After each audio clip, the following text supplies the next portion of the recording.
Ladies and gentlemen, welcome to Chanel Jasmine, the best novel Chanel for romantic stories.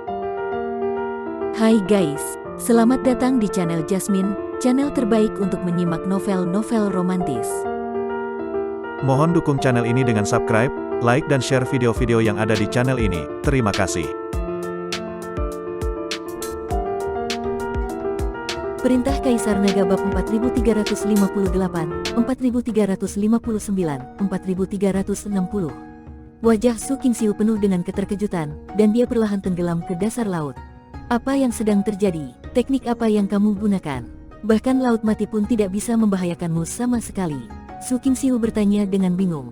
Jangan bertanya dulu, aku ingin bertanya padamu, apa hubunganmu dengan Su Qingyue dari kota Sujia? Dev bertanya. Su Qingxiu tertegun sejenak, lalu memandang Dev dan berkata, bagaimana kamu tahu tentang kota Sujia? Bagaimana kamu tahu tentang saudara perempuanku Su Qingyue? Kalau begitu Su Qingyue adalah adikmu. Sepertinya tebakanku tidak salah. Meskipun wajahmu hanya tersisa separuh, kamu terlihat persis seperti dia. Dev berkata sambil tersenyum. Tapi wajah Su Qingxiu tiba-tiba menjadi dingin. Dia tidak suka orang lain membicarakan wajahnya. Su Qingxiu memakai kembali topengnya dan berkata dengan dingin, bagaimana kamu bisa tahu tentang saudara perempuanku? Dev tidak punya pilihan selain menceritakan secara detail bagaimana dia bertemu Su Qingyue, tapi dia tidak menyebutkan tentang pengagum Su Qingyue, Xiao Feng. Ketika Su Qingxiu mendengar ini, dia langsung menjadi marah. Kalau begitu kota Kijia benar-benar kurang ajar. Beraninya mereka memperlakukan kota Sujia kita seperti ini sebelum Sekte Seribu Pedang kita dihancurkan. Apa yang terjadi dengan Sekte Seribu Pedangmu? Mengapa sekte itu dihancurkan? Apakah hanya karena para kultivator iblis itu menginginkan rahasia Sekte Seribu Pedangmu? Dan apakah Sekte Seribu Pedangmu terlalu lemah, sehingga beberapa kultivator iblis memusnahkannya? Dev tidak mengerti, para kultivator iblis itu tampaknya tidak terlalu kuat, bagaimana mereka bisa memusnahkan sebuah sekte? Jangan bicara omong kosong, Sekte Seribu Pedang kami tidak lemah, jika tidak, ayahku tidak akan mengirimku ke Sekte Seribu Pedang untuk belajar seni bela diri. Hanya saja aliansi penyegel iblis mencoba merayu Sekte Seribu Pedang kami, tetapi guru menolak untuk bergabung dengan aliansi penyegel iblis, jadi aliansi penyegel iblis mengirim sejumlah besar kultivator iblis untuk menyerang kami secara diam-diam. Karena kehancuran Sekte Pemurnian Senjata, Sekte Seribu Pedang kami belum dapat memperbarui pedang biasa selama lebih dari 10 tahun, mengakibatkan penurunan kekuatan yang tajam. Pada akhirnya, murid-murid Sekte Seribu Pedang melarikan diri sampai mati.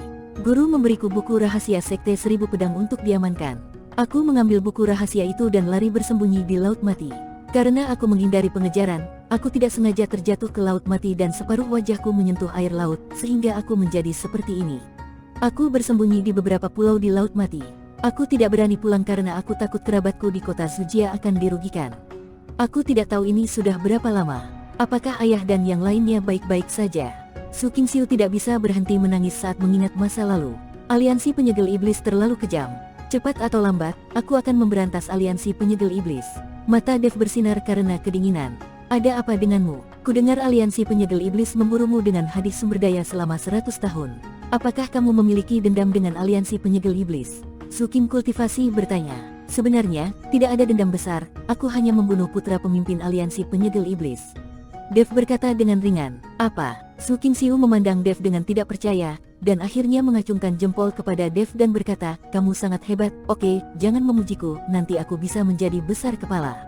Aku punya beberapa ramuan pil di sini. Kamu bisa meminumnya dan kamu akan pulih lebih cepat. Dev mengeluarkan beberapa ramuan pemulihan dan menyerahkannya kepada Su Qingxiu. Su Qingxiu tidak merasa sungkan dan melemparkan ramuan itu ke mulutnya.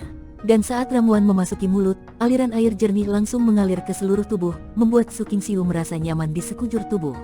Aku tidak menyangka kamu memiliki ramuan berkualitas tinggi. Su Qingxiu tidak bisa tidak mengaguminya. Aku punya banyak hal baik. Begitu kamu mengenalku, aku jamin kamu tidak akan bisa hidup tanpaku.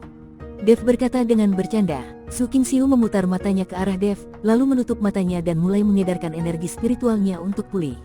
Saat Su Qingxiu sedang memulihkan diri, Dev mulai bermain dengan membolak-balik pohon suci. Pohon suci itu masih melawan saat di laut, tetapi Dev mengendalikannya sehingga pohon suci itu tidak bisa melarikan diri. Kebetulan aku membutuhkan energi abadi untuk berlatih. Setelah aku menghabiskan energi abadimu, aku ingin melihat bagaimana kamu masih bisa melawan. Teknik kondensi hati Dev sedang berputar, dan sejumlah besar energi abadi dari pohon suci mulai diserap ke dalam tubuh Dev.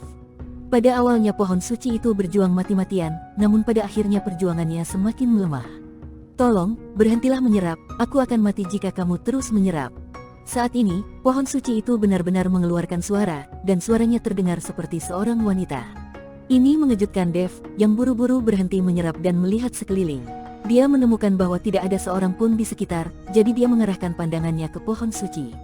Apakah itu kamu? Apakah kamu baru saja mengatakan sesuatu? Dev bertanya pada pohon suci di tangannya. Pohon suci itu menggoyangkan dahannya, ini aku, siapa lagi jika bukan aku? Sial, bagaimana kamu, sebatang pohon, masih bisa berbicara dan memiliki kesadaran? Ajaib sekali, mata Dev melebar karena tidak percaya di wajahnya. Dev, gunakan kesadaran spiritualmu untuk berkomunikasi dengan pohon itu. Mungkin bukan karena pohon itu memiliki kesadaran, tetapi seseorang tidak punya pilihan selain menyembunyikan jiwanya di pohon. Saat ini, Raja Iblis Awan Merah berkata. Dev langsung menembus pohon suci dengan kesadaran spiritualnya. Dalam sekejap, Dev menemukan bahwa sesosok tubuh perlahan muncul di pohon suci. Ini adalah wanita berjubah ungu. Wajahnya sangat pucat dan dia terlihat sangat lemah. Kamu, siapa kamu? Kenapa kamu ada di batang pohon? Dev bertanya setelah mendekati wanita itu. Namaku Zier, dan aku adalah salah satu dari 7 peri di alam surga.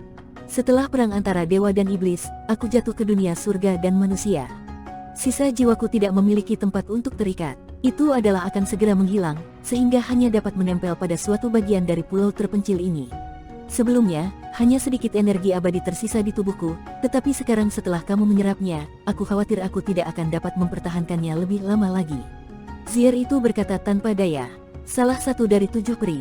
Mata Dev membelalak. Saat berada di dunia sekuler, dia telah mendengar cerita 7 peri sejak dia masih kecil. Tanpa diduga, dia bertemu salah satu dari 7 peri hari ini. Maafkan aku, izinkan aku membantumu pulih. Dev mulai menuangkan energi abadi yang diserap ke pohon itu lagi. Segera, wajah Zier menjadi lebih cerah, tetapi tidak peduli berapa banyak energi abadi yang ada, sisa jiwa Zier hanya bisa berada di batang pohon, kecuali dia menemukan wadah media lain, atau Zier dapat membentuk kembali tubuhnya. Tuan, aku ingin tahu apakah kamu dapat membantuku keluar dari pohon ini. Bahkan jika aku merasuki binatang, itu lebih baik daripada merasuki pohon ini. Zier memohon pada Dev. Yang aku tahu, Su Qingxiu sudah lama tinggal di pulau itu, kenapa kamu tidak merasukinya? Dev bertanya dengan bingung. Su Qingxiu pernah berada di pulau itu dan sering pergi ke tebing untuk menyerap energi abadi.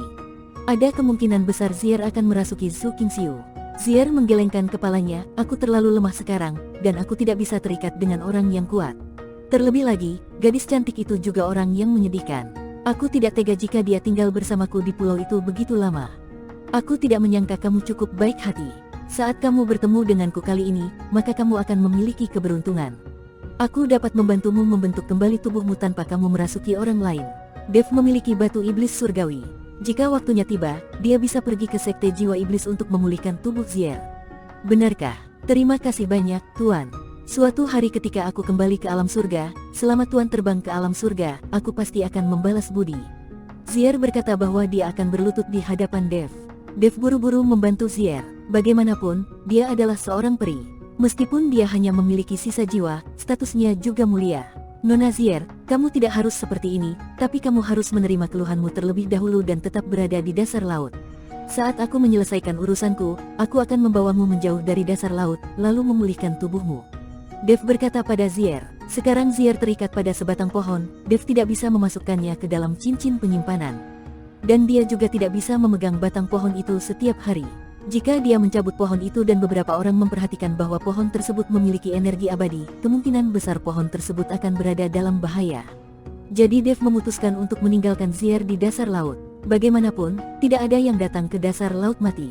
Setelah Dev menangani masalah ini di kota Zujia dan membawa Su Qingyue kembali ke dinasti Xiao, dia dapat membawa Zier ke sekte jiwa iblis untuk memulihkan tubuhnya. Oke, Zier akan mengikuti pengaturan Tuan dalam segala hal. Zier memberi sedikit hormat dan berkata. Dev memandang Zier, yang sopan dan santun, dengan temperamen seorang wanita, tidak heran dia adalah salah satu dari 7 peri, etiketnya sangat tinggi. Menarik kesadarannya, Dev meletakkan pohon di tangannya di tempat yang datar. Untuk mencegah pohon suci rusak oleh air laut mati atau orang lain, Dev mulai mengukir pola formasi di sekelilingnya. Tidak mungkin setelah Dev pergi, pohon suci langsung terbakar menjadi abu oleh air laut mati, yang akan merepotkan. Saat Dev mengukir pola formasi, dia juga menambahkan beberapa api es terdingin untuk memastikan suhu di dalam formasi. Tepat ketika Dev sedang berkonsentrasi mengukir formasi, Su Qingxiu perlahan membuka matanya dan menghembuskan aura yang keruh. Ramuan orang ini sangat bagus, aku pulih dengan sangat cepat.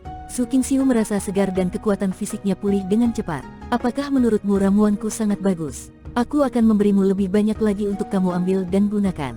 Dev sepertinya mendengar kata-kata Su Qingxiu dan langsung melemparkan sebotol ramuan ke Su Qingxiu. Su Qingxiu mengambil ramuan itu dan sejenak tidak tahu harus berkata apa. Bagaimanapun, dia tidak ada hubungannya sama sekali dengan Dev, dan dia salah paham dengan Dev pada awalnya, tetapi sekarang Dev memberinya ramuan, Su Qingxiu selalu merasa sedikit malu. Ambillah, anggap saja sebagai kompensasi atas pedangmu. Dev berkata perlahan, itu tidak akan berhasil. Karena kamu bilang kamu memiliki hubungan dengan Sekte Pemurnian Senjata, kamu harus memberiku pedang lagi dari Sekte Pemurnian Senjata. Aku hanya ingin melihat apakah kamu benar-benar memiliki hubungan dengan Sekte Pemurnian Senjata, atau kamu hanya membual. Su Qingxiu masih mengingat pedang yang dipotong oleh Dev. Oke, saat aku pergi ke Sekte Pemurnian Senjata, aku akan membawamu bersamaku dan membiarkanmu melihat apakah aku punya hubungan dekat dengan Sekte Pemurnian Senjata. Dev mengabaikan Su Qingxiu dan terus mengukir pola formasi. Apakah kamu tahu cara menggunakan formasi? Baru kemudian Su Qingxiu menyadari bahwa apa yang diukir Dev di tanah sebenarnya adalah pola formasi.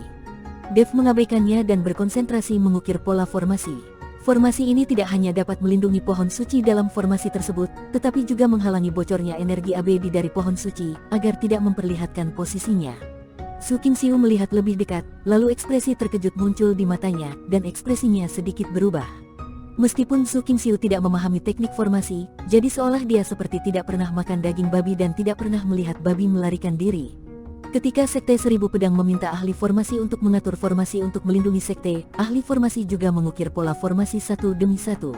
Pola formasinya itu terlihat jauh lebih sederhana daripada pola formasi yang diukir oleh Dev, namun itu juga memiliki banyak manfaat dari Sekte Seribu Pedang. Tapi Dev, kultivator yang berada di alam kesengsaraan tingkat 7, dapat dengan mudah mengukir pola formasi yang sangat rumit. Dia tahu bahwa semakin kuat suatu formasi, maka semakin rumit pula pola formasinya, dan semakin sulit pula mengukirnya. Su Qingxiu tidak mengetahuinya, tapi dia pernah mendengarnya. Saat ini, dia tidak percaya bahwa Dev masih seorang ahli formasi dan ahli formasi senior tingkat tinggi. Dia benar-benar meremehkan Dev sebelumnya. Bersambung.